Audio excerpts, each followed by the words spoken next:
Hi, what's your name and how's it going tonight? Hi, my name's Noelle, and the game's going awesome because I love our student section. And why do you guys love Segerstrom? Why is it a great school? I really love the school because it's just everyone's so involved, and I really love that. What's your name? Maria. What's your name? Why do you like going to school here? Don, because our school is really great. All right, come in, tell us. What's your name? What's your first name? And how's it going tonight? And what do you like about? Tonight is awesome. Everybody's so pumped up, and I love this school because it's the best. Woo! All right, everybody.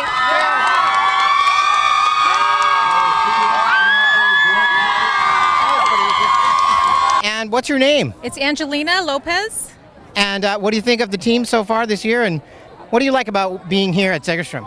Well, there's nothing like Friday night football, and when you have kids playing on the team, it's just so much fun to watch them play. This team has really come together in the last 4 years and always have been a tremendous team-oriented group, so I'm very optimistic about this season. And I understand you have two sons that are playing in the team. What are their names? Ben Lopez, number 32, and Gabriel Lopez, number 30. Wait, Ben Lopez, number 33, and Gabriel Lopez, number 32. You must be so proud, and we wish you and your family the best this whole year. Thank you. Go Jaguars! And we folks are back here at Segerstrom High School. Peter Pigskin Hebden along with John the Hitman Harker. Week 1, and again, it's a comfortable lead here, very comfortable lead for the Jaguars, 35-0 in a game that's a bit of a mismatch here, you could say, at least, versus the Savannah Rebels out of Anaheim. You know, these two schools are not really much difference in population, only about maybe 200 or 300 kids difference. You know, Anaheim's Savannah is only a smaller school, so you can't argue it's a draw of talent. It's just or the pool of talent or the numbers they're drawing from. It's just a big difference between, like I said, preparedness and talent on the squads that they do have. Yeah, you know, I really think it's just something. It's a factor of coaching. It's you know, Coach Markuson, I believe his name is. That's right. Oh, that's right. I'm sorry, I apologize. But he developed his team. He trained his team, and they put in a lot of work over the summer. And they're clearly outmatching Savannah. Yeah. Speed, preparedness, knowing their offense, knowing the defense, they're just outmatched. It's a no-win. Well, on defense, they returned 8 of their 11 guys that started from last year. On defense, also 10 of 11 guys on their defense are seniors, so they've got an experienced bunch on that side of the football. And like I said, every skill position on the offense, they're returning starters from last year for them, and 2 of their linemen, the guys in front that do the bulldozing, are returning starters from the 12 squad, and they're receiving the kickoff here to start the second half as well. On the return, he just kind of cornered there and shoved out of bounds or pressured out of bounds. Omar Navarro. So it wasn't really tackled, just kind of ran out of room. Well, and just in that little run, even though he didn't get a lot of yards, it just shows the athleticism that he has. That's clearly too fast for some of the Savannah defenders. They might not have the super fastest guys, but they got a good combination of enough speed and good moves, and these are the types of runners that can take a hit and stay up. Well, Peter, First, it's not going to always bring them down. You know, I'm only 5'7". I'm about 175 pounds. It's not always about the size. It's about speed. Yeah. And I was pretty fast, by the way. I'm sure you were. Had to throw that one in for you, Peter. I was not, even though people thought that I was the way I was built. All right, pitch back. I haven't seen this play. Good blocking. Good run here. And scampers his way down, enough for the first down. So we've seen this before. Picking up first down on first down. That was Justin Young looking on that play. One of the defenders there that was behind the line of scrimmage, kind of slow to get up. It looks like he's okay. Kind of hobbling a bit. About 11-yard gain there by Young. A good smooth running play there. Let's get to the lineman again, left to right here for the guys in black. 57 is your left tackle. 57 is Kevin Cruz. He is 5'8", 250. Number 65 is your left tackle. Pardon me, your left guard. 65 is 65. We need a better light up here. Marcos Barajas. Yes, we have a penalty on the play here. They're marching it back against Segerstrom, 5 yards. The center there snapping that football. Center snapping that football tonight is number 55, Alejandro Garcia, 5'8", 185. Lightest kid on the line there, number 55. Right guard number 75, Sebastian Silva, senior, 245, biggest guy on the line there. 1st and 20 after that penalty, 10-yard penalty, not a 5-yard penalty, my mistake. Thrash and bash. Down he goes. No gain there, and that's not many times here tonight. The Savannah has cut him down at the knees. And that was number 33 on the carry. He went nowhere. Ben Lopez stopped up immediately. Nice defensive pressure there. And the final guy on that line, the right tackle, big number 72. 72 is Alex Juarez, 6'1", 255. Peter, what I'm looking for, since the game is kind of out of control a little bit, what I'm looking for is how is Segerstrom going to handle the second half? Are they going to just lay down, or are they going to keep fighting? It looks like they're putting it up here. They're fighting. They're putting it up. They want to see what they got. Interception. Interception for Savannah. First of the night, they're going to have a good field position here for once with the help of that interception. Nice job in getting in position to make that move. He moved closer to it as he saw it was underthrown. A very heads-up play by Ben Torres. How about that? Heads-up play, poor decision by the quarterback. You do not need to loft the ball like that.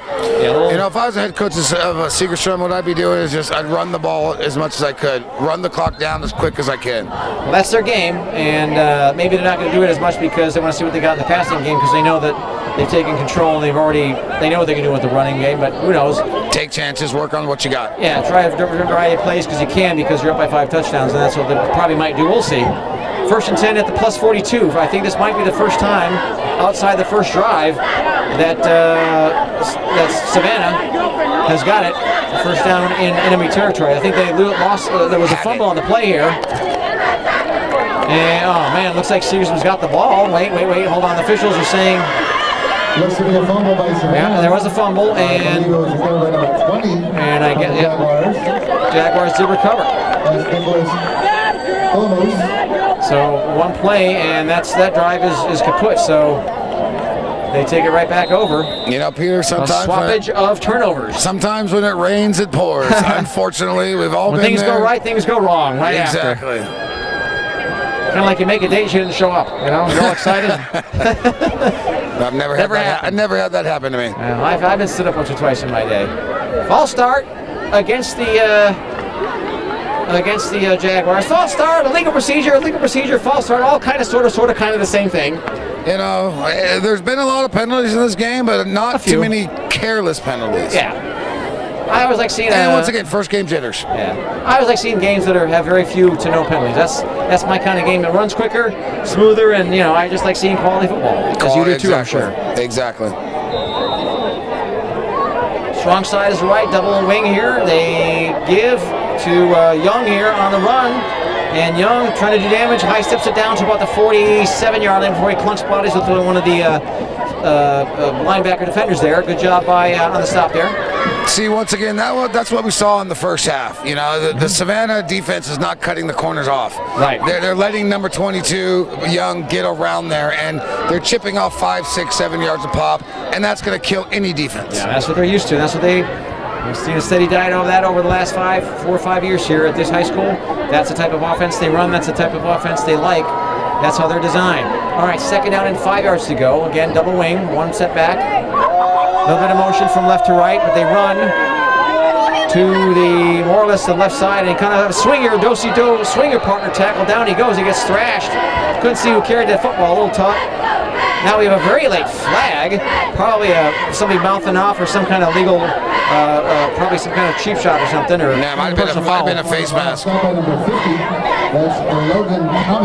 But you know, even off this opening drive, Peter, it looks like that maybe Savannah did take, get a little notice of what's happening and really starting to close lanes down. Logan Thomas on the defense clotheslined him, made a good stop. Personal foul, that's what it was. I was right. It was against Segerston. And I didn't see anything flagrantly physical. Maybe there was something I just didn't see on that far side of the field. But chances are, stuff like that is usually somebody mouthing off. Or stuff happens under the pile, Peter. Something. But that kind of goes to show you that the old saying still rings true, John Harkar. You got 2 ears and 1 mouth for a reason. Keep your big fat yap, not your yap, but you know what I mean. I know Keep your big fat yap shut. Keep your pipe shut. So it's not the classroom; it's football. You gotta keep quiet in the classroom. Of course. And on the field. Let your play do the talk. All right, no need for that. I'm sure that whoever the guilty party was on that play will get an ear chewing from the sidelines. Second and 23 yards to go. They got to get to the plus 47-yard line for the first down. Snap this football from about the 32 of their own. Kind of a semi-busted play. They get smothered there around the 20, probably the 35, 36-yard line. Navarro, and he might have gotten 3 yards. I don't know, Peter. If this down doesn't go the way they want, we might see the first punt fought by Segerstrom. Could be. And they have a really top-notch long snapper who is spot on with his snaps. And this kid is getting a lot of attention from four-year schools. They know who this guy is, and that's a very invaluable. It's Chris Nito. He is a long snapper who, of course, also plays tight end and defensive end. So you can do a little bit of everything, and if you're a good, accurate long snapper and you're on the money each time, you're going to get some attention from the colleges, and they already know who he is for that skill. Oh, definitely. I mean, that's a key essential. I mean, especially for your special teams, you want to make sure you got a good snapper that's going to get the ball to your punter or your placeholder, and make sure that snap is golden. Right. White, I don't know if you, well, you don't remember me because I know a little bit older than you, but like fake field goals and trick plays that you were talking about earlier. Back in the very late 70s, early 80s, the Seattle Seahawks had a kicker named Efren Herrera. And, I remember Efren Herrera. And I don't know if you remember, but Seattle back then was kind of known for running fake field goals. Mm-hmm. And they were really good at it, too. And usually when they tried it, they usually at least made a first down, if not a touchdown. And I think the head coach of them his name was Jack Patera. Was the coach of the Seattle Seahawks back then, and usually when they pulled one off, it was successful at least for a first down. They were always fun to see when they were lining up for field goal. Sometimes they go for it, obviously. You know, they usually kick it away, but I'd say 30% of the time they would do something for funny. Oh, mishandled the snap, lost control of it, and then actually wound up booting it after there was some contact there. Kind of a semi-block punt there, but it does take a bit of a bounce and no return, so it gets out to about the 50-yard line, so they revert, it being a worse situation. So poor punt, no return. This might be some of the best field positions for this mishandled the snap there. Yep, with the exception of that first half, first drive where they were making some noise and doing some good things and looked like a lot of an evenly matched game. We haven't seen much from them on offense at all, and they got finally the advantage of a pretty short field here. They're starting off in enemy territory here at the plus 49-yard line. But of course, the equation is laid out for you in front of you. What do you do with it? Take advantage of it. Do something. Savannah just needs to focus their game, build confidence in their offense, move the ball a little bit. Do what they can with what they got. Do what they can. I'd like to see some of these outside short passes. They haven't done that much tonight. They need to think. I think they need to do that a little bit more. Rolling to his right under pressure here is Cam Griffith, and he makes a nice play of it as he rolls. Ooh, he really clubbed bodies there hard with one of the backfield men down there on the 37-yard line, but not before he did the damage for picking up the first down, a 12-yard run, and he had wheels all the way. He knew what he wanted to do, and he did it. Well, that's what I'm saying. Take the ball, run, move the chains. If that's what you have given to you by the defense, you take it. Exactly, and that's what he did. He saw the opportunity, doesn't hesitate. Off he went, and he's got some good speed there, too. Offensive line protecting him. Fanua, number 72, is a left tackle. Left guard is Robert Rogel. They're all juniors from the left guard on. Center is Tanner Gill, a JV player last year. Again, the right guard is Logan Thomas, Jr., JV player last year. And the right tackle is Andrew Reyes. He's a junior as well. Didn't play much last year. Two receivers to the left. We got wingbacks in a single back set. We got first down from 37. Puts it up there, and it's caught. And a flag is thrown well away from where the ball was caught, like halfway down the middle of the field. That's kind of a strange place to see a flag thrown, but maybe saw something amongst the play there. Well, he made a catch, but he got hit right away. It looks to me, Peter, like it's defensive holding. One of the other receivers out route looks like one of the linebackers held. So this could be a bonus for Savannah. Let's see what they're... Or I could be wrong, and it could go backwards. I think it's preliminary indication. I think it's against the Rebels here in red. I do like that combination of white, red, and gray. That's a pretty nice color combo. And they're marching off against the visitors here.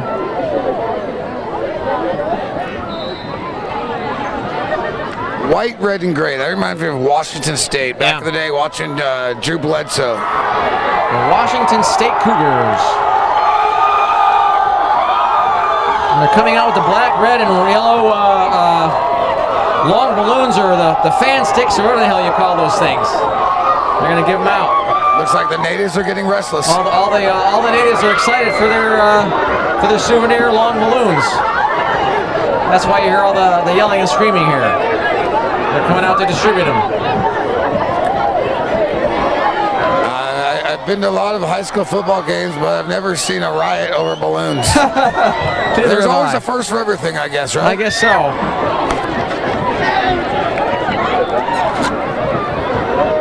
Well, at least you get in a balloon fight, you're not going to get hurt.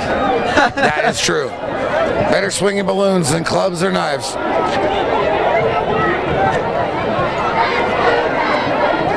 So we've got first down and 10 yards, probably first down and 21 yards to go after the penalties are marched off. So we've had this game's impacted plenty of penalties ever since the middle of the second quarter for the most part. It was a kind of a cleanly played first quarter. Single back set, double wings again. Little stutter step run here, down the middle he goes. Gets a few back, out to about the 42-yard line, the plus 42. Well, it looks to me like maybe Savannah came out with a little bit more fervor in the second half. They're opening up some holes. Yeah, they are a little bit. They'll be able to move the ball a little bit through the running game. Now let's just see if they can put it through the air. Kai Williams on the run there. Mike Nieves, the defensive end, in on the stop. Main perpetrator on the play. And they needed about, they needed a lot for the first down. They got about 7 yards back. A nice play. I thought it was less than that. It was more. Oh! He gets rocked and sacked. You ain't going nowhere. Down he goes. Number 7. He flat out got swallowed. Swallowed up. It was Ben Torres. Ben Torres on the carry, and he loses a few. Push him back to about the 47-yard line. The plus 47. Seagerson's 47. Here in the third quarter, we have clock ticking with 6:51 and ticking here in the third quarter. And we got the noisy home crowd here waving their long black, yellow, and red balloons. If it's hard to hear us, it's because of the fans just kind of enjoying their balloons, their free balloons. Peter, you can tell this is the first game. Yeah, you got that right. Shotgun, they come on 3rd and 19. Good snap here. Cam Griffith under pressure, puts it up. Caught in the backfield here out in the flat. Makes a grab. First defender slows in. The second one comes in for the kill. Down he goes. Not enough even close to the first down. Maybe he gets about the original line of scrimmage, and that's about it. And that was, I think, number 9 on the catch. That was a great read by number 33, the safety. He came up, yeah, he filled it. He made a good open field tackle. Yes, he did. Number 9, Nate Gonzalez on the catch. But again, the catch made a nice grab. And they are going in punt formation here. 54 is back for the booting duties there. 54 is Robert Rogel, R-O-G-E-L, 1 L at the end of his name. So they snap this ball from the Seagerson 47. Good snap right to him, no pressure, gets it away, good punt, really good punt, height and distance both. Gives him time for the defenders to get down there, but he runs past the first 2, runs past the first 5, breaks free, look out! Last block he's got, no one's there, he's open field in front of him at the 30, the 20, no one's going to catch him, there are no flags, it's a clean field, and what a return! Great blocking out at the beginning, and off he went like a knife through soft butter, almost a touchdown here. It's the first score of the second half. What a play! That was an exciting return. That is pure athleticism, breaking through those tackles, getting the hole, hitting it hard, and sprinting to the goal line. How about that? That was a beautiful play. And now one thing I was talking to Coach Whalen about the Savannah Rebels, because there's one thing that we have that on our team this year that suspect it's our special teams. Special teams wins or loses games. You give up field position, you give up runs like that, there's no way you're going to be able to stop the opposing team. Well, don't forget about it, folks. There's 3 squads in every team: offense, defense, and special teams. They say defense wins championships, but special teams get you that much closer. And special teams can be a tie turner. Well, that's not a tie turner. They're already up by 5 touchdowns, but my point is, in a close game, they can break open a game. And the extra point converts. So for the kickers that are a bunch of backup kickers here tonight, they've converted on everything. So with 5, is it 5 or 6? 5:22 remaining here in the third quarter.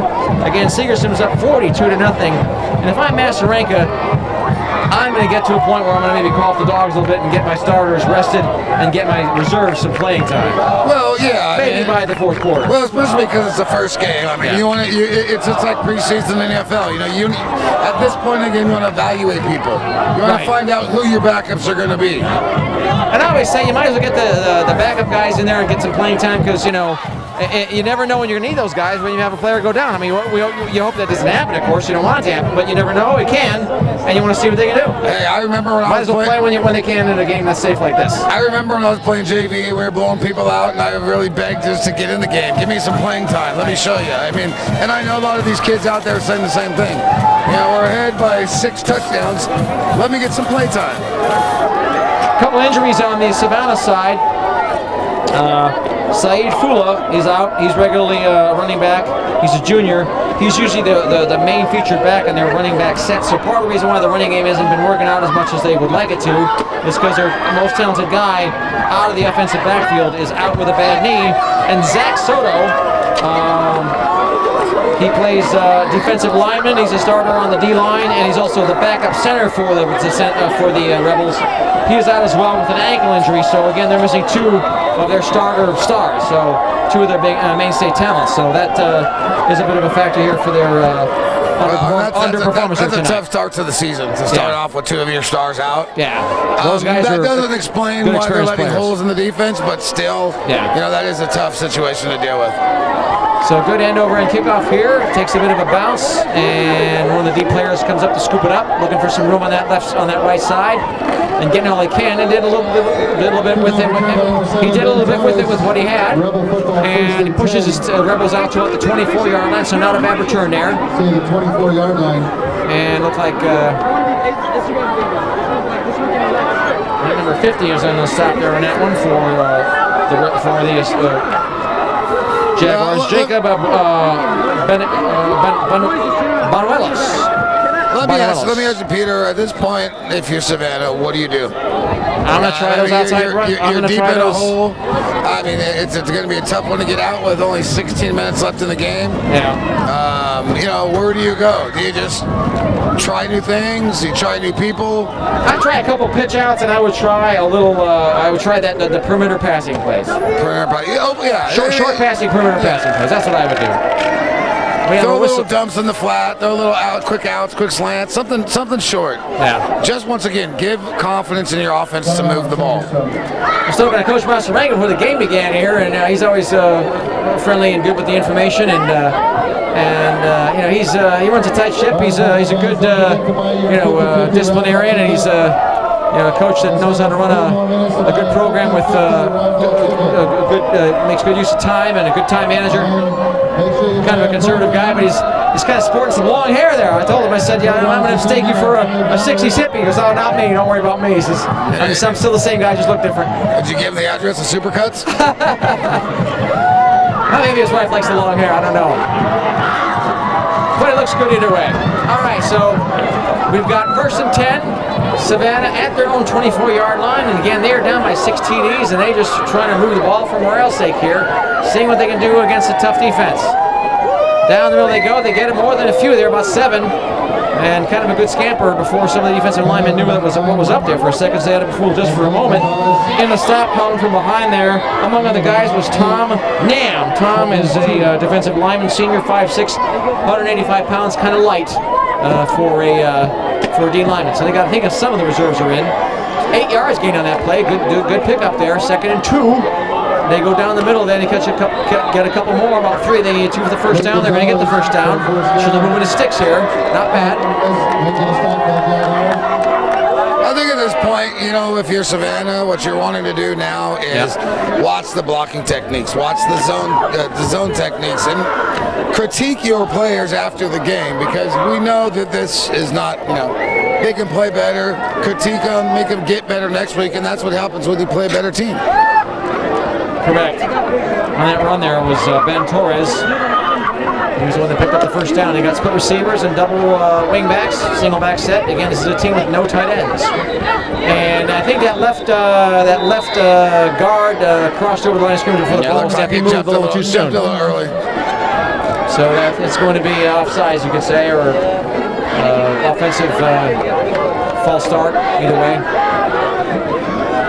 And again, you got to stay still, and you got to He probably thought it was on 2 when it was actually on 3, or on 1 when it was on 2. I'm not sure. So, anyways, 5 yards. You know what? At this point in the game, and I've been there where we've been beaten up, and I mean, sometimes you want to give up, but that just goes to the fortitude of your team, your training, your coaching. Right. 1st and 15 after the penalty at the 33-yard line or so of their own. He drops back to throw. Finally has a little time to throw it, and he's got a guy open. He makes the catch. He's got the last guy beaten. Can he get to the end zone? Looks like he will. He's at the 20, the 10, into the end zone he goes, and finally, the Savannah Rebels strike with a touchdown pass, a 67 touchdown pass and run. Perfect timing, thread the needle right, thread the needle perfectly, had his man beat, and a beautiful touchdown catch and run. I must say, that was a beautiful throw. I mean, that was on the picture button. Postcard perfect. That was on the button. Yes, it was. Wow. But did you see, once again, the speed of the Segerstrom defender to almost catch him? Yeah, he came close. But yeah, that was a well-designed, well-executed play. I'm not sure, but I think that there was number 7, Ben Torres. I just can't really be certain, but I think that he was the one that made the catch. And the kick is blocked. It's no good. It's 42-6, so we'll have to settle for that. But again, they have finally gotten on the board with a nice long play, and they just threaded that one. That was one of those plays, John, that wound up just like it was written up on the blackboard. Oh yeah, it was executed perfectly. That was nice. A play like that for a team that's down by 6 touchdowns is a confidence builder. Not necessarily that they're going to win the game. I don't know. Who knows? Stranger things happen. But they're building confidence in the quarterback, in the receivers, in the line. That they're giving protection. They're able to execute that, and that can carry forward to the other myriad of games that they're going to have the rest of the year. That was a pretty play. No question about it. Well, we're already inside a minute here to go. You work it. Yeah. And I think we may have the running clock going here for this second half, because this clock is running right now, and this is after the extra point has been kicked. So the coaches may have already agreed on that. I don't know. But I'm going to guess that that's the case, because you do not see a clock running after an extra point. It seems like that's what's going on. So normally the clock should stop right away. the clock stops after a touchdown. Doesn't even move for an extra point. If you score a touchdown at the end of regulation, there's no time left on the clock, you run an extra point. It doesn't matter. Oh, missed tackles all over the place. He drops the ball, though. Drops the ball in the open field, and there's a huge rush on the pile there for it. Somebody's going to get thrown a flag for piling on or something. The siren sounds as that's the end of the third quarter, but he had a good head of steam going, and everyone, and it looks like Savannah's got the ball back. How about that? So slight change in momentum here today. Well, like I mentioned, one play can change it all. First and 10. But I still have to say that number 2 is electric. Coughed it up. Yeah, he is. I mean, you got to hold on to the ball, but he is electric. He makes moves. He makes people miss. So Savannah again will be having good field position after turnovers. We've seen them here. Is what has aided their cause. So they're switching sides. So Savannah's going to be marching and attacking the south goal, but again they'll have it at the plus 40-yard line. So that's why they're moving it over here. That's why the official is marching it away. So again, this is the first play of the fourth quarter, starting here and now. So again, I'm not sure who caught that previous pass, but it was either number 1 or number 7 for, it's just hard to see. For Segerstrom, it was number 2. But for Segerstrom, number 2, he was the one that coughed up the football, unfortunately. You don't mean to recognize him when he makes a mistake. It was Omar Navarro. He's had a very good game outside of that. Kind of mishandled the ball here on this after the snap, and they just fall into maintain possession, and it's recovered the fumble by number 3 there, Cam Griffith. So he recovers his own mistake there. So they lose the down, and they lose 5 yards. So they get pushed back to about the 44, 45-yard line, and they lose the down. So hang on to the ball, folks. It's the most important thing. Yeah, this is really just where they want to, like I mentioned before, just test their offense, test their players, find out what works for them for future games. What you need to do. See what you got with what you got. All right, 2nd and 15 from the plus 45-yard line. In shotgun they go. Again, the wingbacks are both in. They stay in the block. They need the blocking up. They get a little bit. Then it breaks down on the scamper here, running because he has to. And he just kind of gets chased out of bounds and falls down as he goes out of bounds. And he minimizes the loss, but they lose more. They're going backwards, so they lose 5 yards on first down, they lose 5 yards on second down.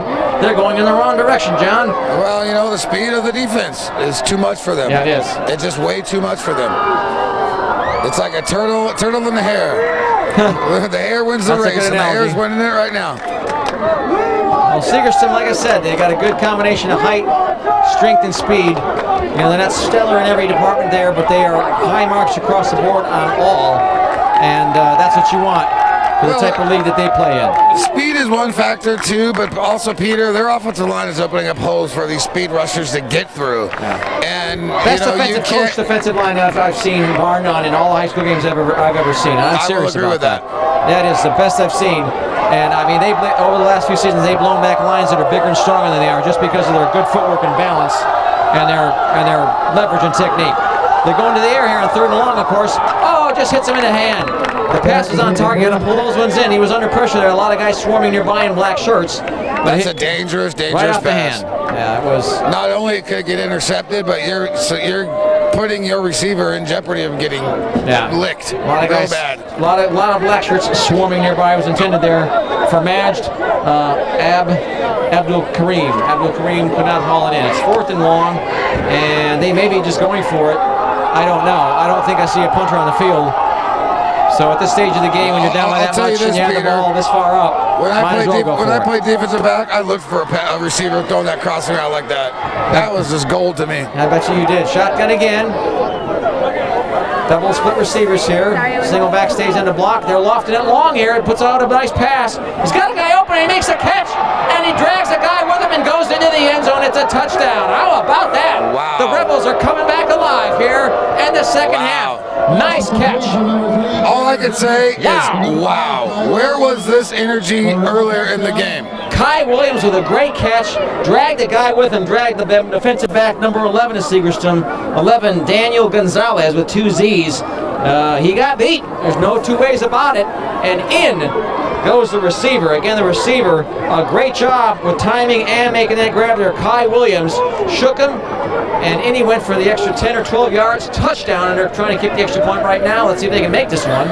They need it. And it's got the distance. No, it's no good. It's wide to the left. So 2 touchdowns, 2 extra points, 2 missed extra points. You're still down by 30, but you're getting some self-respect back, and you're getting some action going. Yeah, if I was a Savannah coach, I'd look at it this way. You know, that's a good. You know, I'm seeing good things in my quarterback. That's 2 good passes on the button, in stride, and at this point of the game, you're looking for positives, and that's a positive. Yeah. Well, I don't think we got the running clocks. They do have the clock stopped here right now, 8:53. So I think the clock operator was just making a mistake at the end of the third quarter there. You got to pay attention to that stuff. If you are operating the clock, you got to know when to stop the clock and when it doesn't stop. So we have an inexperienced clock operator. Touchdown is scored, clock stopped, period. Extra points attempted.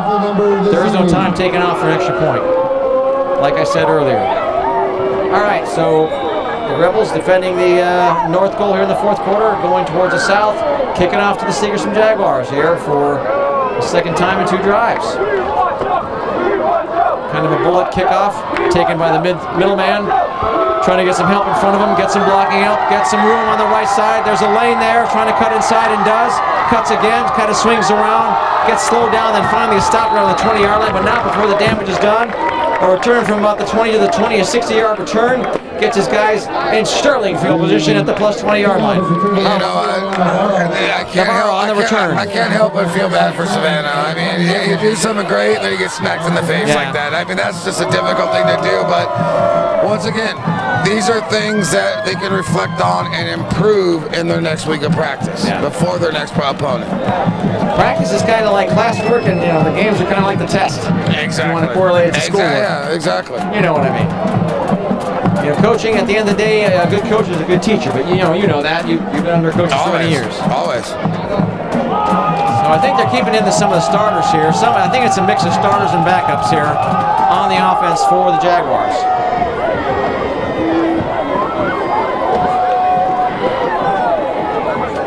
And they go off tackle to the right side here. The quarterback is number 13, at least on that play it is. 13 is Justin Nip, NIP. See, what I really like with Segerstrom's offense is their urgency. They rush to the line always. They're getting to the ball. I think they're catching Savannah off guard sometimes. My mistake, that no gain. They got about a long 3 yards on that play. So one player comes in and one player comes out. Of course, the one player bringing in the play. Yeah, they're only about 4 or 5 yards behind line of scrimmage, and yeah, they come up to that line of scrimmage quickly. Got a wing to the left here. We got a flag down. Flags go down as whistles sound, and I think we got a false start maybe here. And we got a raucous group of kids and fans here in front of us making a lot of noise. Hey, I don't know. I remember high school games. I don't know if they're this rowdy, but hey, that was a lot of years ago. Well, they're not disorderly. I think they're just loud. Oh yeah, exactly.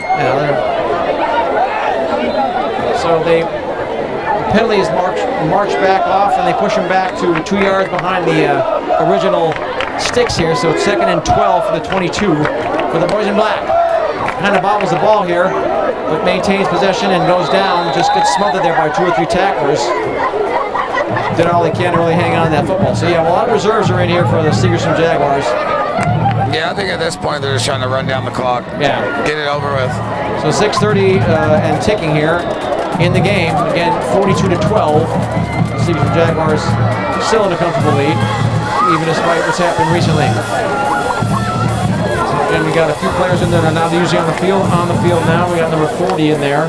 40 is Josiah Leyva, Leyva.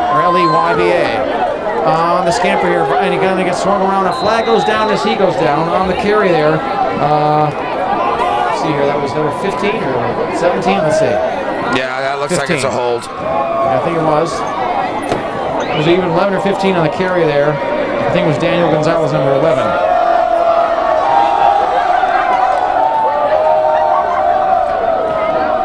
Holding. Once again, we got $92 up here for the winning 50-50 raffle ticket. 387. So after the holding is after the fact, after the run, after the game. So they'll be looking at 4th and 10. And I don't think they'll be kicking a field goal here. They're just going to run a play. $92. Come on up to the press box. If the game was a little bit tighter here, you'd be kicking a field goal, but the game is not tight, you're going to run a play. No, you know, at this point, if I was a coach, I'd try to go for it. You know, you got to pin down still. Yeah. 4th and 8 from the 17. Quarterback is the backup. He's trying to get some room on that left side, and he doesn't. Again, the backups are in. That was number 17, and we don't have a name on 17, unfortunately. Number 17 on our roster, so we apologize. We're working with limited information here, but down he goes.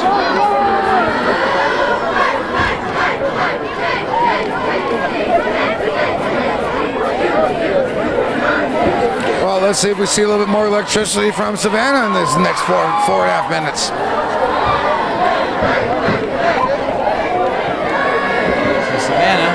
Takes the ball over on downs.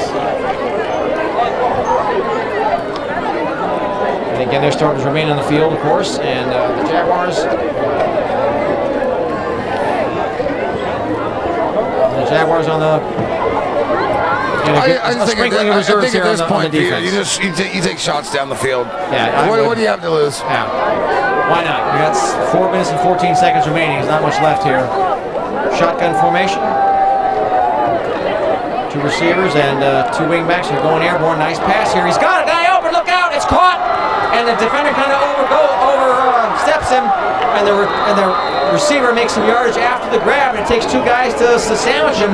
Nice job to get it down to the 40-yard line. Wow! Where did this 35-yard gain? Where did his arm come from? It's like he iced it or did something in halftime, and now he's got the ball on point on long shots. Dan Torres on that play. The receiver. Ben Torres, he's a senior. They've got a lot of seniors, but he's one of them. Does a great job there, fighting for that ball, and got about an extra 7 yards after the catch and took 2 guys to bring him down. Shotgun again they come. Double split receivers are going to the air. No flags, a nice pass, a nice spiral. Another guy open, and he's underneath the receiver, and again, the receiver's right on him, but behind him. He makes the catch, and again, multiple guys to bring him down.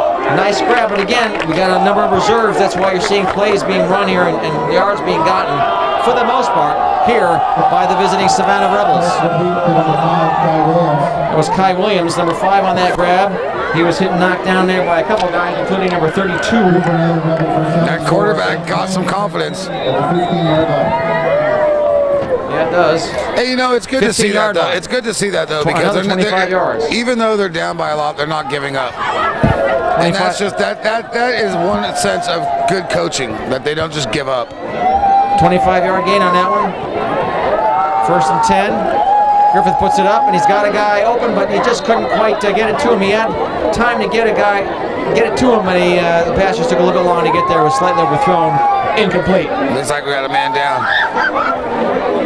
Oh yeah, we do. He's laying on his side. He's not motionless. He's moving around a little bit. Looks like it's one of the linemen here, and they're trotting out to take a look at him and see if he's okay. Never like seeing that. Like we said, the wind knocked out him, but it's definitely one of the linemen. I can tell from the size of the kid, just don't know who. And they're tending to him right now. We have 2 minutes and 19 seconds here remaining in the game.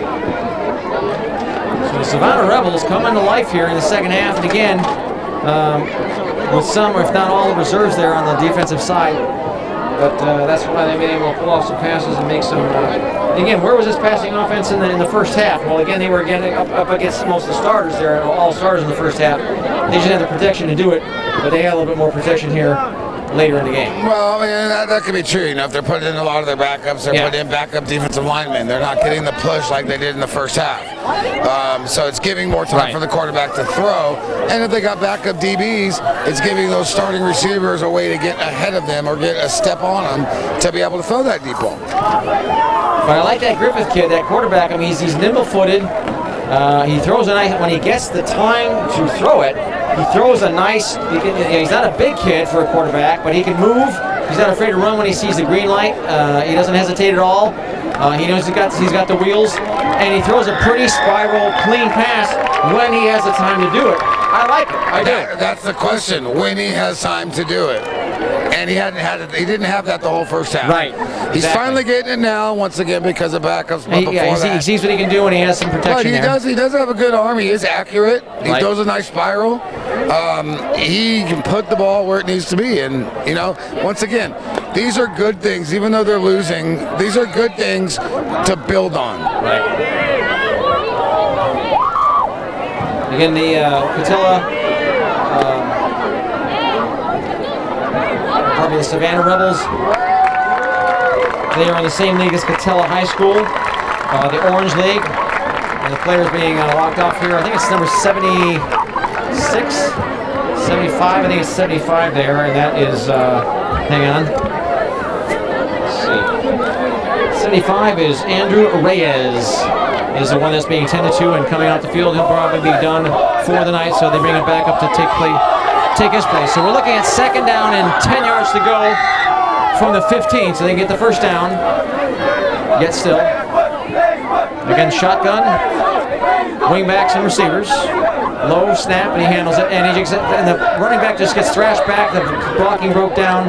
No time to do anything with it. Gets flattened right away. Yeah, that play was going nowhere from the get-go. Kai Williams had nothing to work with. The only thing when I saw that play, I just thought of opening the floodgates, because that's where all the defenders just came from. You know, even though this might be the last drive of the night, if I'm the Rebels, you know, the game's lost. You know you're not going to win here tonight. I would try to kick it to see what I have in my kicker, in my field goal. Yeah, I mean, give us some practice in a game situation. Exactly. You never know when it could be at this exact time when you're only down by 2, and you need that kicker to make it. Exactly. See what you got in him. He hasn't tried him on a field goal yet. Shotgun snap, of course, looking probably on that left side. They put it up. He was open for a second. And that time, a flag is thrown as the contact is made. He did knock into him, but you could argue the ball was in the area. I'm suspicious. It might be offensive pass interference. Well, no, what it looked like, Peter, the flag was thrown because the DB did not turn his head. Okay. He didn't turn his head, look back for the ball, make a play on the ball. He just stuck his hands up. But that was great concentration on that receiver. Yeah, he caught the ball for the touchdown. Yeah, he didn't get dissuaded at all. So 3 drives in a row by Catella come up. They come up gold each time. A leaping grab there. You know, what I would be looking at for Segerstrom is, you had a great first half, but if you give up a second half like this, give them 20 points, 21 points, what if you didn't score in the first half? You're going to be losing. So that would be a concern of mine on the Segerstrom side. Ben Torres, I believe, made that catch. Number 7, I think that was the one that we caught it. In that far corner of the end zone. Lining up for the kick here.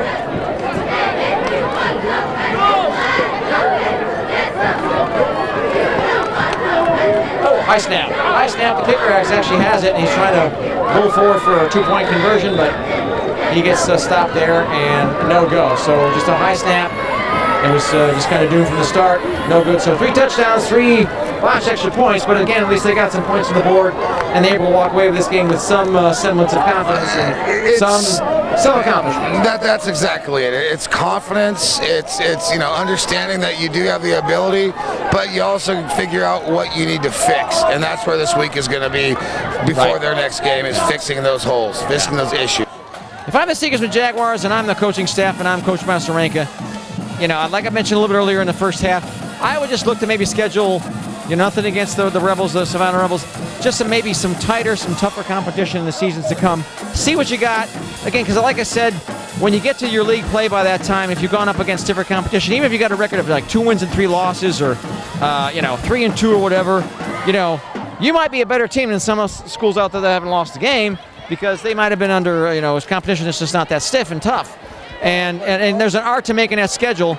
And by that time, so again, by the time you reach league play, it's almost like a relief. Well, we're going to be up against schools that are not as talented as that. If I'm Coach Masarenka, I would not like the fact I just gave up 19 points on pretty much 3 drives. I mean, I think that's your defense letting down, because you think you won, or you're ahead, but you can never stop. It's always in the 4th quarter you give your best, and that's what practicing is. That's why you run, diggers. That's why you run, 30-yard dash, 40-yard dashes.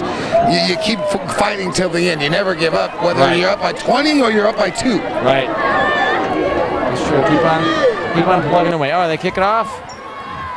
Taken and looking for some room down the middle. And High steps it down about the 35-yard line before he is turfed by about 2 or 3 guys there. And so the clock is ticking here with 1:16 remaining. And again, usually on a kickoff return, they'll stop it. Now we have another player down for Savannah. He's flat on his back, knees kind of arched upwards, and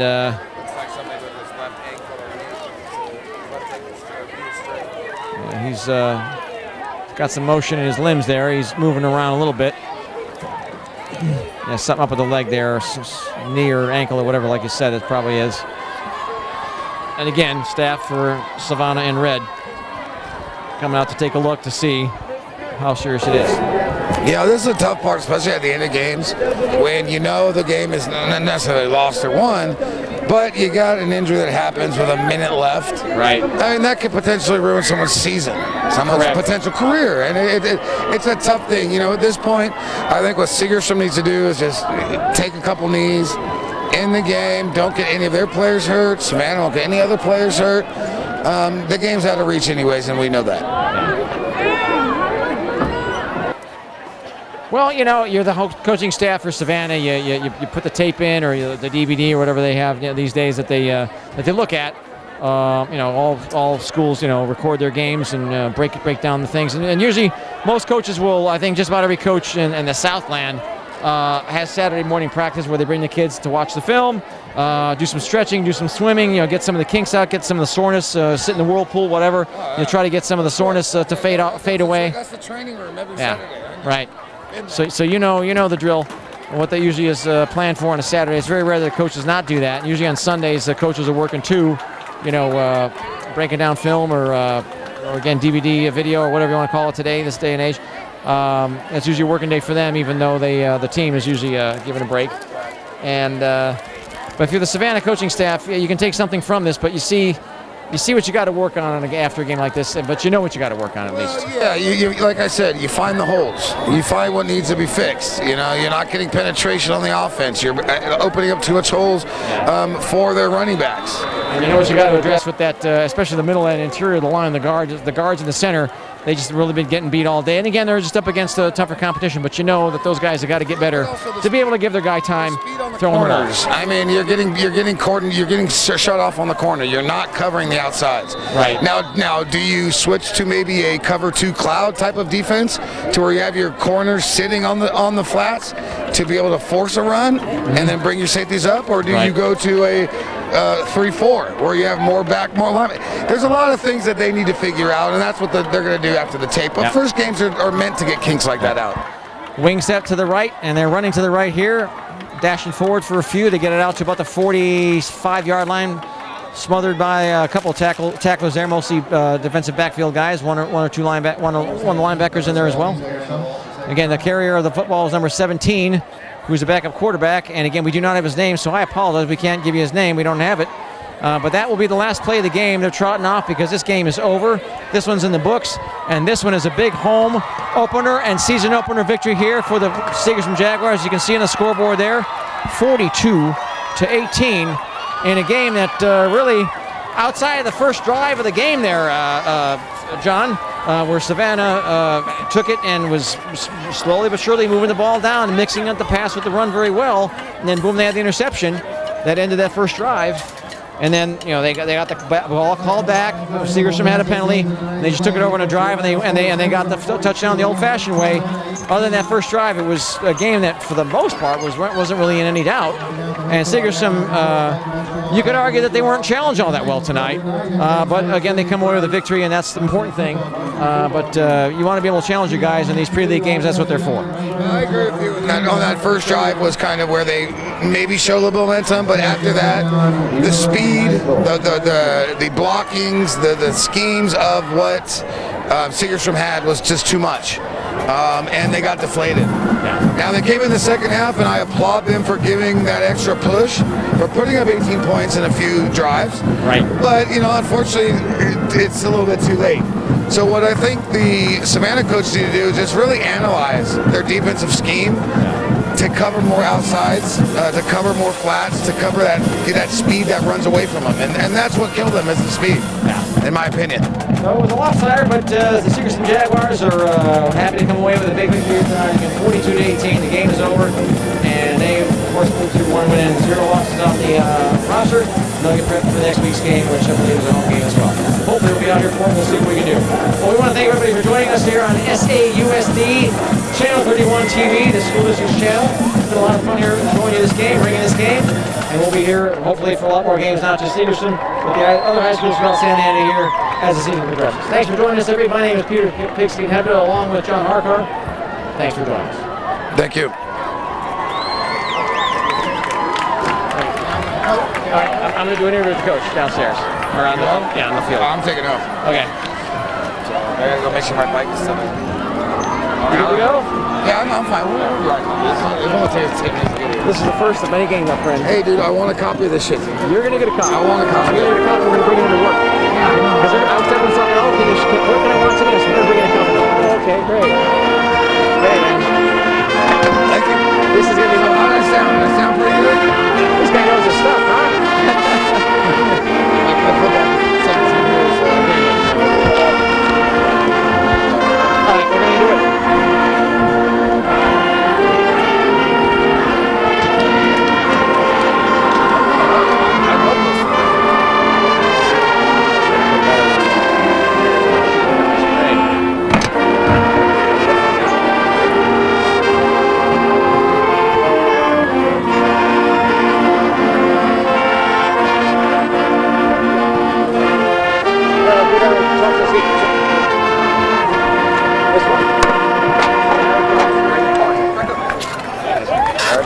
See you on Monday morning, my friend?